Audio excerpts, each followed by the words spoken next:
Look at all of these yellow pieces and parts. I kind of got cross-eyed when I'm looking at it myself. That's a flight radar. Each one represents a flight coming or going in the United States. In some places, like along the East Coast, I mean, it's just a blur of just yellow because there's so many. High prices clearly have not slowed down demand. Increased oil costs drove up the average cost of a flight just about everywhere. Travelers say it just stinks, but they wanted to get out after COVID, and a whole bunch of us were just stuck at home. Gina Kramer and her daughter Frankie flew to Southern California to visit family they weren't able to see during the pandemic. I haven't seen my family that lived here in 4 years, so I think so. It's going to be a family reunion of sorts. But the trip is coming at a cost. Oil prices are making jet fuel more expensive, and that has ticket prices soaring. The average is around $311, up nearly 32% from the beginning of the year. Gina saw increases while shopping for her ticket online.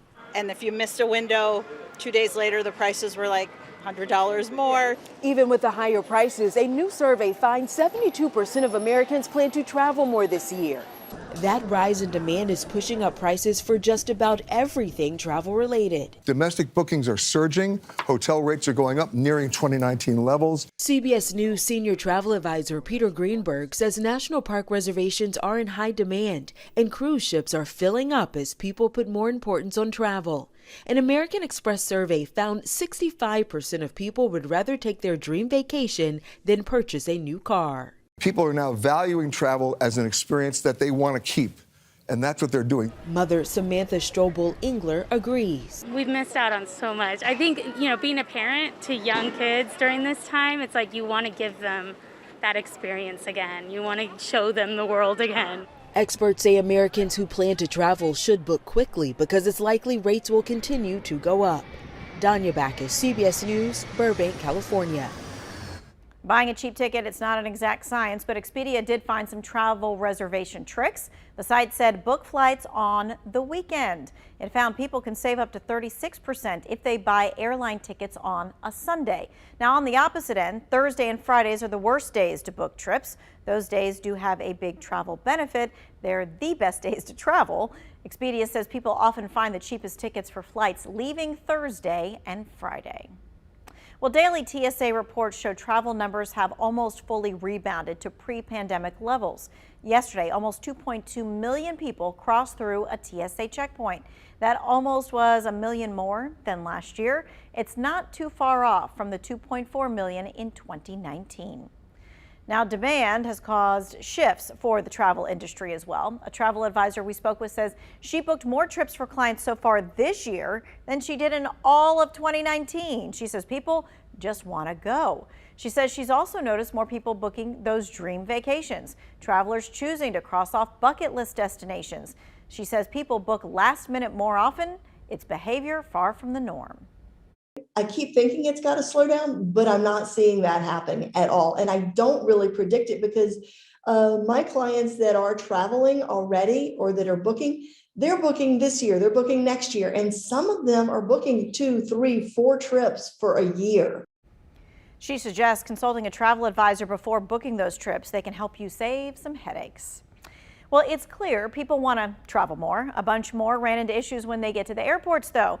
Major airlines have some lingering pilot shortages. We took a look at the companies struggling to keep up with the booming demand. Today, millions of air travelers are on their way. Just be able to be with family over this holiday time. Domestic ticket prices have jumped 40% since January, but that hasn't softened demand. I'm just ready to go and travel, and see family and friends. Delta Airlines sold more tickets last month than in any March in its history and will now fly more than 480,000 passengers per day through Sunday. United will carry more than 400,000 a day through Monday. But staff shortages left over from the height of the pandemic are leaving pilots and flight attendants frustrated. Enough is enough! Like these from Spirit Airlines protesting in Las Vegas. We're going to be in for some really tough 3 or 4 months coming up because I don't see any short-term solutions to try to satisfy the demand when you don't have the staff to support it. Southwest Pilot Union is warning fatigue has become their #1 safety threat. While Alaska Airlines pilots have been protesting for weeks over their workloads, the airline responding by cutting its schedule through June. The airlines were overscheduled. They still are. And the problem with that is everything goes nuts, because if you throw in a weather issue or a maintenance issue, the system collapses. Experts expect domestic airfare costs to go up another 10% by June. United Airlines has tried addressing the pilot shortage with their own flight school. It is the first major airline to run a program like this. United says they have dozens of planes, they just can't fly because they don't have enough pilots. The airlines expects about half of their pilots moving forward to come from the flight school.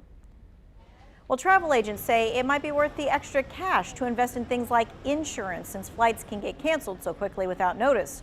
Most plans cover. An agent we spoke with says it's better to stay prepared. It's difficult to plan ahead when we don't know what's going on and what's going to happen. I am telling my agents as well as my customers that I think we need to go ahead and make our reservations, go forward with what we are planning to do, and we need to try to adapt to the new rules and the new regulations going forward. If you don't want travel insurance, she says you should still consider buying tickets with a full refund option. Well, AAA says demand for cruises has rebounded in a big way as well. The organizations say bookings are twice as high as last year. AAA says a lower COVID risk contributed to higher demand. The CDC dropped its cruise travel warnings. That has encouraged many to go back out on the sea. A business owner near a Virginia port says that means big business for his company. We really need to get our sea legs back as a community and remember that these are passengers, these are visitors coming on these cruise ships, and they're here to do all the things that you might want to do while you're on vacation. He says he expects the ports to stay full all summer long and the number of cruise travelers in the area to skyrocket. Well, we can look at travel trends a few different ways, right? The industry has rebounded in a big way. That's a sign of normalcy that we waited for. High prices, though, tough times, booking trips is kind of an unfortunate fallout there.